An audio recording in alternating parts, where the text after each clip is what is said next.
Hello family, welcome back to my new blog. কেমন আছেন আপনারা সকলে? আশা করি অনেক অনেক ভালো আছেন। তো সকাল থেকে এখন আমি ব্লগটা শুরু করছি রান্নাঘর থেকে। এখন আমি সকালে রুটি বানিয়ে নিচ্ছি সবার জন্য। আর আজকে রুটির সঙ্গে হয়েছে পালং শাক দিয়ে পাঁচমিশালি তরকারি, বড়ি ঠড়ি দিয়ে হয়েছে। এটা বেশ ভালোই লাগে খেতে, আমার তো ভীষণ ভালো লাগে। তো যাই হোক, আমার রুটি বানানো হয়ে গেছে। এই যে ছেলে করছে দুষ্টুমি।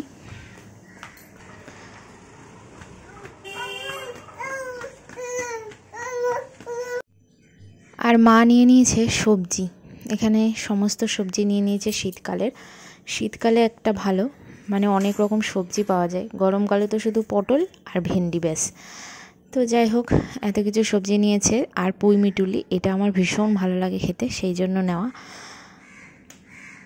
এরপর সকালে খাওয়া দাওয়া হয়ে গেছে, আমি আবার চলে আসলাম রান্নাঘরে। তো রান্না বসিয়েছি, আজকে হবে হাঁসের ডিমের রান্না। তো এখানে ডিমটা সিদ্ধ হচ্ছে, আর আমি এখানে মুসুর ডালের বড়াটা ভেজে নিচ্ছি। মুসুর ডালের বড়াটা কিন্তু খেতে ভীষণ ভালো লাগে, আর ছেলেও ভীষণ ভালো খায়। তো ওর জন্য লঙ্কা ছাড়া একটা বানিয়ে দিয়েছি, আর বাদবাকিগুলো আমাদের লঙ্কা দিয়ে পেঁয়াজ দিয়ে ভালো করে মেখে নিয়েছি, ওইগুলো আমরা খাবো। আর মা করে নিয়েছে হাঁসের ডিমটা রান্না, এই যে গাঠি দিয়ে আলু দিয়ে মটরশুঁটি দিয়ে, দারুণ হয়েছিল খেতে। আর শীতকালে হাঁসের ডিমটা খেতে বেশ ভালোই লাগে। আর এখন হয়ে গেছে সন্ধ্যা, আর এই যে ছেলে উঠে গেছে ঘুম থেকে।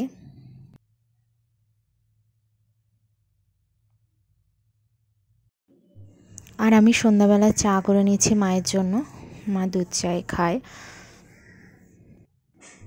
আর বর তো বাড়ি নেই আমার, সেই জন্য শুধু মায়ের জন্যই চা বানিয়ে নিচ্ছি।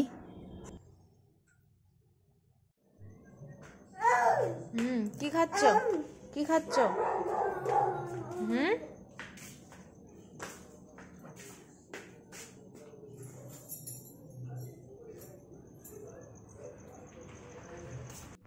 আর আমি এখন আগামীকাল সকালে আর কি রান্না হবে সেই সবজিগুলো আমি এখনই কেটে দিয়েছি, কারণ সকালে তাড়াহুড়োর সময় পাওয়া যায় না। আর এই যে ভাতও গরম বসানো হয়ে গেছে, আমার ভাত গরম বসিয়ে দিয়েছি। আর আমি ভাত এখন নিয়ে নিচ্ছি ছেলের জন্য, ছেলেকে আগে খাইয়ে দিই আমি রাত্রে। আর ছেলে রুটি একদমই খেতে ইচ্ছা করছে না, আমি জানি না কেন। তো সেই জন্য আমি ভাত নিয়ে নিই। প্যান্ট খুলেছো কেন? তোমার জন্য ভাত এনেছি, ভাত খাবে?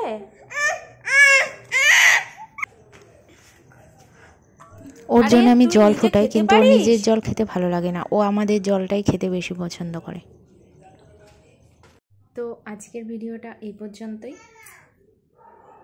দেখা হবে নেক্সট ব্লগে। সকলেই ভালো থাকবেন, টাটা।